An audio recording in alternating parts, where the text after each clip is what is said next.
আগামীর বাংলাদেশ যেন 50 বছর সুরক্ষিত থাকে, বৈষম্য বিরোধী ছাত্র আন্দোলনের কেন্দ্রীয় সমন্বয়ক লুৎফর রহমান। বিস্তারিত দেখুন শরীফুল ইসলাম ছোকনের প্রতিবেদনে। জামালপুরে বৈষম্য বিরোধী ছাত্র আন্দোলনের কেন্দ্রীয় সমন্বয়ক লুৎফর রহমান বলেছেন, বিগত সময়ে যারা ক্ষমতাসীন দলে ছিলেন তারা এদেশের মানুষের স্বার্থে এদেশের মানুষের কোনো দায়িত্ব পালন করেননি। সেই দায়িত্ব আজ আপনাদের হাতে এসেছে। সেই দায়িত্ব এমন ভাবে পালন করতে হবে যেন আগামীর বাংলাদেশে 50 বছর আপনাদের হাতে সুরক্ষিত থাকে। জামালপুরে বৈষম্য বিরোধী ছাত্র আন্দোলনে নিহত শহীদদের পরিবার ও জেলা কমিটির সাথে মতবিনিময় সভায় প্রধান অতিথি একথা বলেন।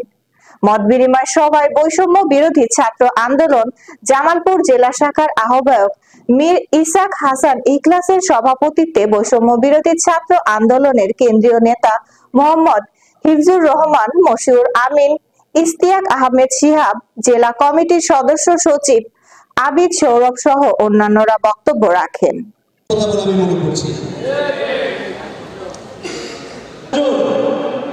সেটি গতানুগতিক কোন রাজ এখনো কৃষক শ্রমিক জনতা যখন বাজারে যায় বিপ্লবী সেই শহীদ সর্বরক্ত রয়েছে।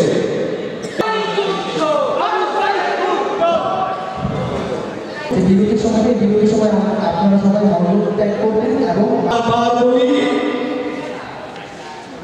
এটি দীর্ঘক্ষণ বক্তৃতা চলছে। বক্তৃতা হলে আমরা এমন একটা সময় দাঁড়িয়ে যখন 3 জন ছাত্র উপদেষ্টা রয়েছেন, রাখবেন সুন্দর জামালপুর এবং সুন্দর বাংলাদেশ গড়তে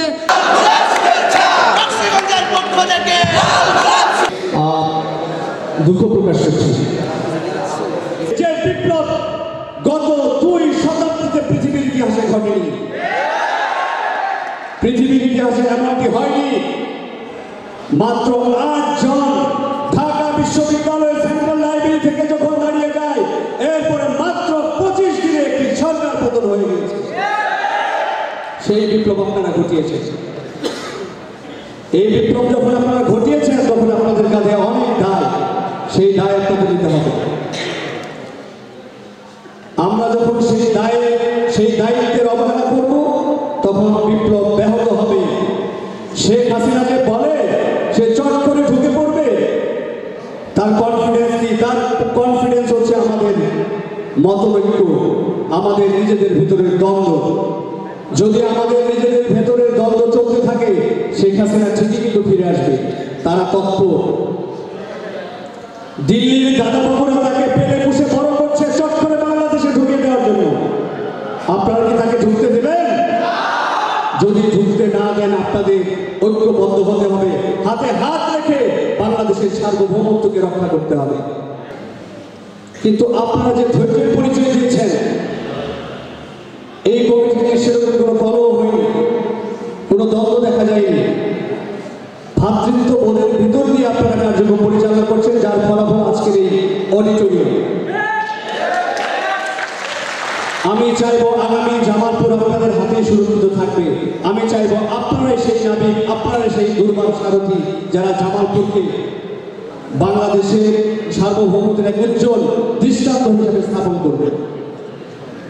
সম্মানিত ছাত্র জনতা, মাগরিবের আজান হয়ে যাবে, আমি খুব বেশি কথা বাড়াবো না। আপনারা অতি দ্রুত সাংগঠনিক কার্যক্রম গতিশীল করবেন।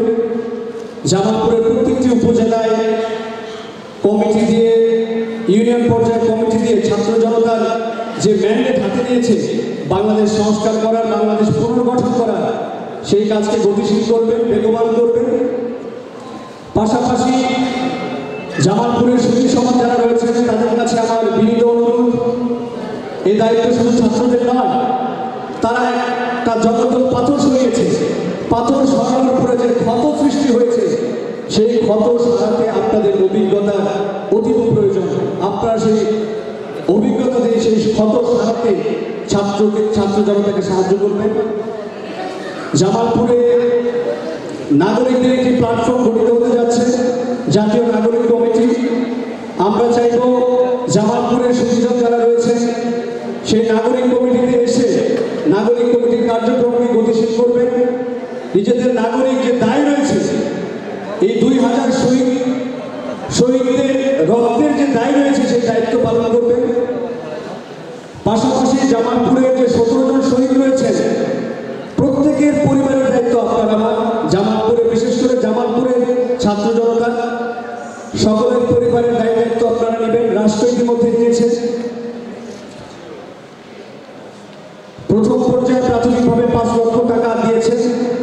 আশা করছি সামনে তাদের পরিবারের যাবতীয় ভরণ পোষণ এবং পুনর্বাসনের ব্যবস্থা রাষ্ট্র করবে। সেজন্য আমরা বৈষম্যবিরোধী ছাত্র আন্দোলন সর্বদাই তৎপর থাকব। সর্বোপরি জামালপুর যাতে বাংলাদেশের মধ্যে একটি মডেল জেলা হিসেবে রূপান্তরিত হয়, কারণ এই জেলায় এমন একজন দানবের